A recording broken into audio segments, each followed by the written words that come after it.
Coming up on your local news, find out how the city of Abilene is preparing for the incoming snowstorm.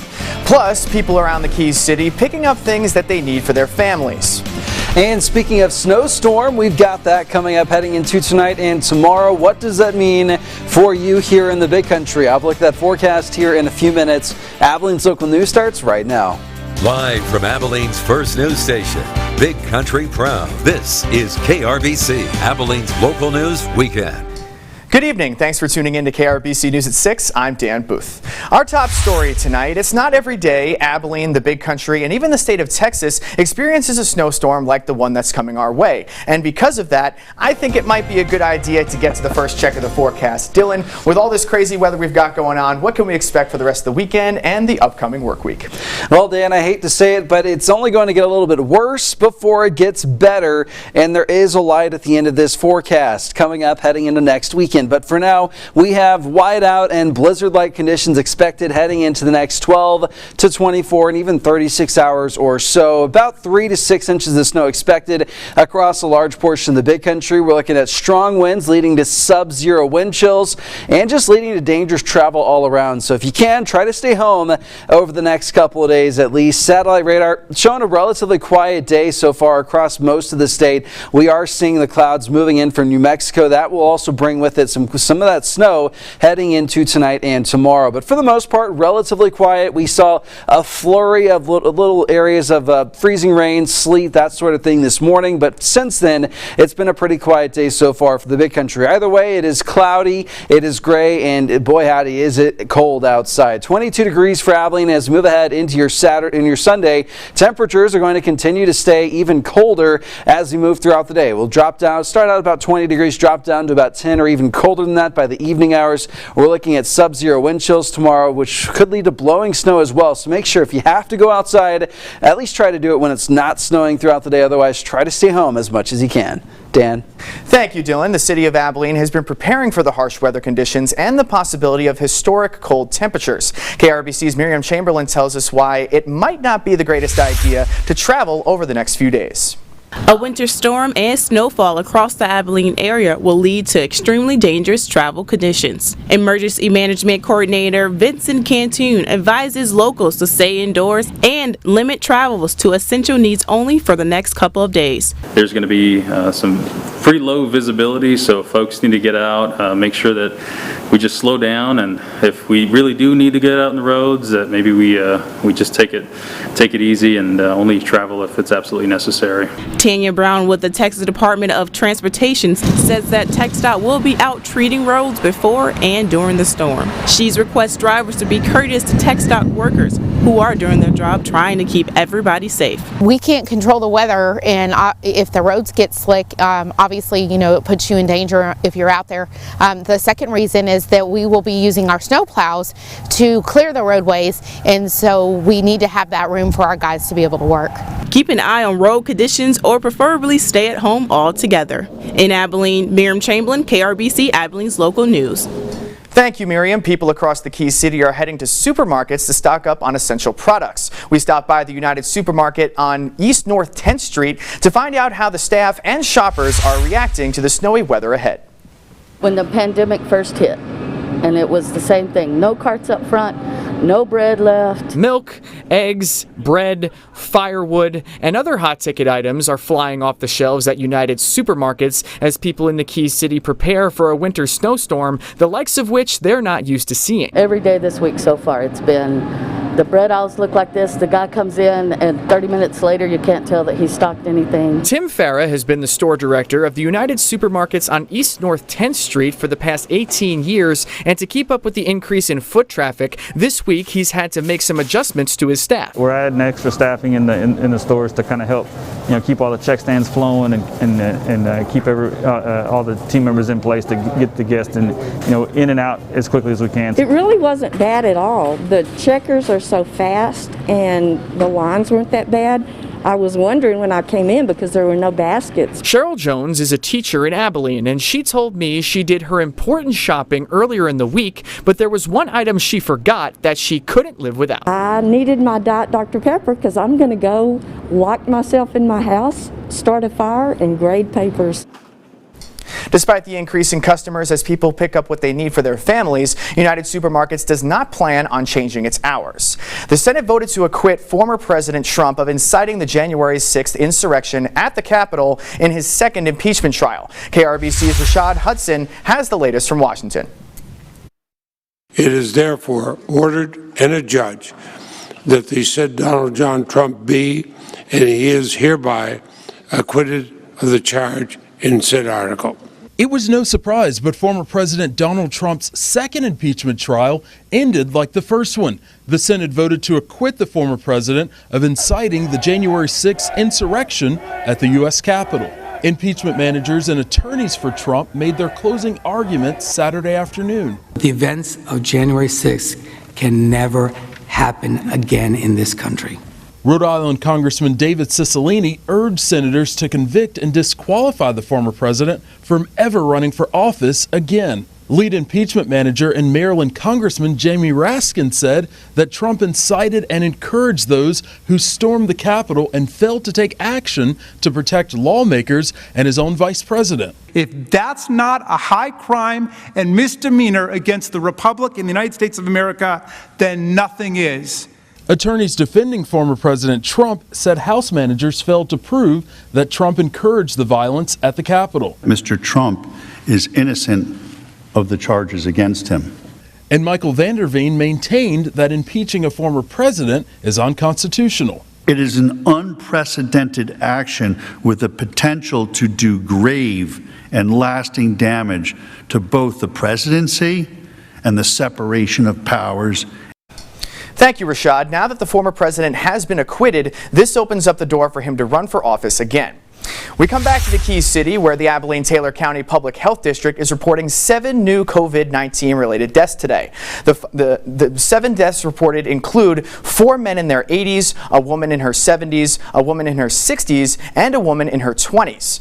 The graphic provided by the Public Health District is reporting 23 new cases, 84 recoveries, and 29 patients remain hospitalized. There are currently 1,342 active COVID-19 cases in Taylor County, and there have been 318 COVID-related deaths in the county to this point. For more information on these demographics, go to our website, bigcountryhomepage.com. Coming up on your local news, find out what Meals on Wheels is doing to make sure their recipients get the food they need during the storm. Plus, speaking of that storm, we are looking ahead to about 3 to 6 inches of snowfall across the big country heading into the next 24 to 48 hours. I'll look at that forecast coming up next. You're watching KRBC, Abilene's local news weekend.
Now, this is your KRBC Storm Track weather forecast from Chief Meteorologist Dylan Smith. Sponsored by First Bank Texas. All right, here we go as we move ahead into the rest of the weekend. We've seen a little bit of wintry precip today, but it's just a taste of what's to come for the Big Country heading into tonight and tomorrow especially. So as we move ahead into your Sunday, couple things to expect. Blizzard-like or whiteout-like conditions coming up to the Big Country. That will not last the entire day because the snow will not be falling the entire day. But as it does, or even when it's on the ground, we're having some strong winds tomorrow. That could blow snow around, create some drifts as well, creating dangerous travel, sub-zero wind chills, and again, we're picking up about 3 to 6 inches of snowfall coming up heading into the next 36 hours or so. So satellite radar showing a relatively quiet day overall, some showers in far south Texas. We're seeing a band of clouds moving out of the mountains in New Mexico. That will continue to push off to the east, and that might even bring us, again, a few flakes before we see the real stuff start heading into tonight. So 3D live radar is relatively quiet, picking up on some windmills out there east of Abilene, but for the most part it's been a quieter day. We did see a little round of some light freezing rain and sleet earlier this morning. It looks like snow on the ground. You see a couple little pockets here in parking lots, but for the most part it hasn't really done a whole lot to really impede travel yet. 22 degrees outside. It is staying very cold for the entire Big Country and getting even colder again heading into tomorrow, but the good news is there's a light at the end of this tunnel of this 7-day forecast. Winter storm warnings for the entire Big Country starting tonight at midnight, lasting through Monday at noon. So it's about 36 hours of winter storm warnings, which just tells you how much and how long we're expecting pretty adverse driving conditions outside. Looking at across the Big Country, upper teens and lower 20s, a little bit more mild.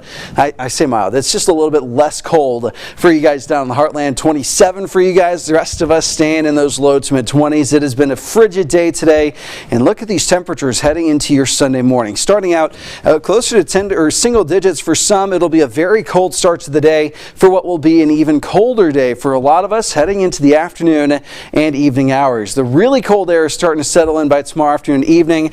Tomorrow night's one of those nights where we're going to be back down closer to 0 degrees for a lot of the Big Countries. You see these temperatures continue to drop as we move into tomorrow night. So if you think it's been cold, we've got another level of cold heading our way heading into tomorrow night and the start of Monday. This is really going to make sure that that snow sticks and does not melt, at least until we start to warm up a little bit by later next week. So let's talk about futurecast and what's coming up. Maybe a few more snow flurries heading into the rest of the evening and overnight. That's when it starts to kick off for a lot of the Big Country. I'd say by the time you're waking up tomorrow morning, you see some snow on the ground, heavier snow starting up to the north. That will filter on down as well. We are expecting, especially midday and early afternoon is whenever the bulk of our snow will start to fall. That will bring in, again, about 3 to 6 inches of snowfall. Widespread snow expected.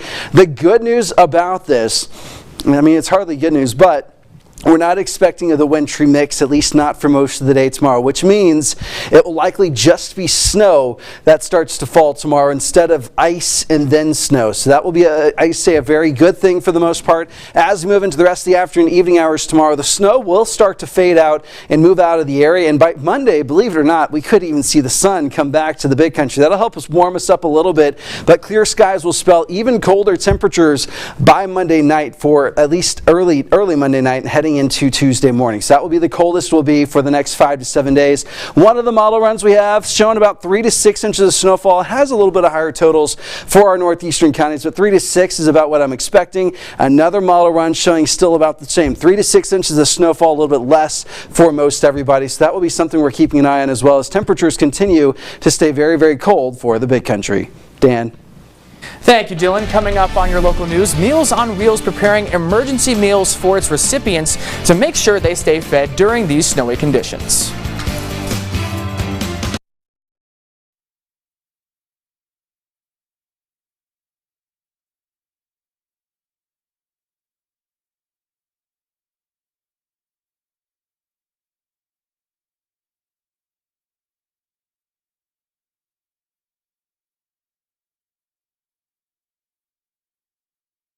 Out bad weather meals and the instance that Meals on Wheels has to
You're watching KRBC, Abilene's local news weekend.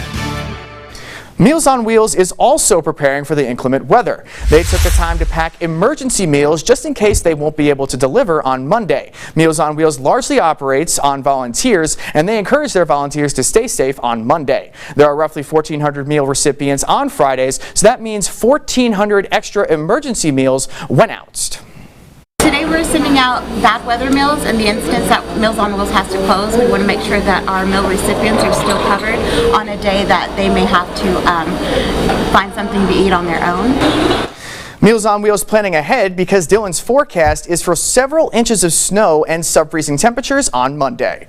Coming up, we've got college hoops today. McMurray Warhawks in action at home. Max has the highlights and scores from the men's and the women's games next in sports.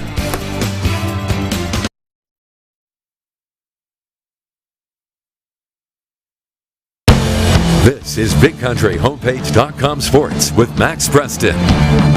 It is brutal. Today, top star.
This is BigCountryHomepage.com Sports with Max Preston. It is brutally cold outside, and I hope everyone is staying safe and warm this week. For us, the cold means we're still covering some college hoops, and that is exactly what we have for you this evening. The McMurray Warhawks taking on Sul Ross at home. Let's start with the women. Fourth quarter, Valerie Alvarado driving to the hoop, banks in the shot despite a lot of traffic. She's got McMurray up 48-39. Destiny Matthews with the ball inside the arc, great spin fadeaway shot, knocks it down. Warhawks looking good, leading 50-40. Alvarado again driving in, but stops on a dime this time, creates space for the shot, cans it. Great play, McMurray up 54-42. Matthews wants another bucket, gets inside the paint, puts up the jumper, and gets it to go, plus the foul. She'd make the free throw, 57-42. Warhawks on a roll. Kylie Smith gets the bounce pass, gets the layup to go, and is fouled. Free throw would be made, 60-44. Matthews playing great basketball today and doing work, getting in the paint, good on another shot here, 63-53. Here's the score. The Warhawks get their first win of the season with a 65-54 win over the Lobos. Now to the men following that game. First half, Julian Paredes getting the pass in the corner, lets a three fly. Sul Ross on the board first, up three. A few possessions after, Paredes get another pass, makes the floater here, and they are up by 7 at that point early.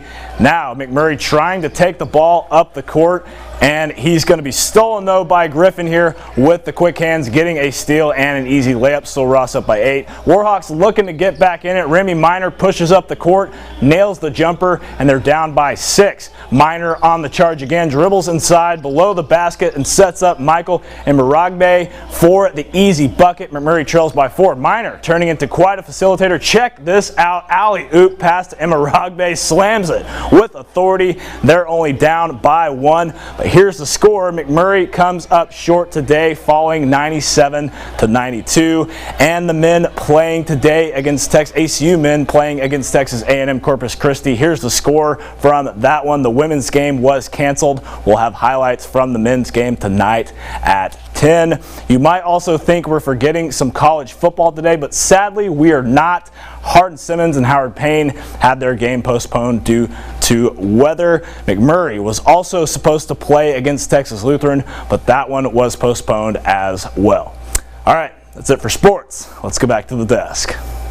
Thank you, Max. After Australian Open officials were forced to ban fans due to coronavirus concerns, it has many people wondering what that means for the upcoming Olympic Games. NBC's Sarah Harmon reports from London. Today, top stars like Serena Williams and Naomi Osaka are taking to the court for the 4th round of the Australian Open. But instead of cheering fans, they'll be met by eerie silence. It's rough. It's going to be a rough few days for, I think, everyone. Fans are now barred from matches, and the state of Victoria is under a 5-day circuit breaker lockdown after a worker at one of the tennis quarantine hotels tested positive. 13 other cases are believed to be linked. Fans were ushered out of the stands just before the clock struck midnight, right in the middle of Novak Djokovic's match. I still enjoy the tennis, but it's just not the same anymore. I am disappointed. I had tickets to the women's final. Clearly that's not going to happen. Very disappointing. Very angry, actually. Until now, as many as 30,000 visitors a day were allowed to watch the action. The unmasked spectators and raucous cheers providing hope for sports fans worldwide. But hosting an international sporting event in the COVID era has come with its challenges. Players were forced into strict hotel quarantine before the matches with no opportunity for outdoor practice. And locals complain the influx of so many international players put them at risk. The latest lockdown raising fresh questions about the Tokyo Olympics this summer. Organizers releasing a series of COVID playbooks with restrictions on singing and chanting and insisting the games will go ahead. It's hard to believe, but the Olympic torch ceremony is now only 40 days away, so the clock is ticking. And we should say NBC has broadcast rights for the Olympic Games, so behind the scenes there's going to be a lot of crossed fingers that the Games are able to carry on safely. Sarah Harmon, NBC News, London. And coming up after the break, we're looking ahead to what's going to be a very snowy and extremely cold into the weekend and early next week. I'll look at that forecast coming up next.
You're watching KRBC, Abilene's local news weekend.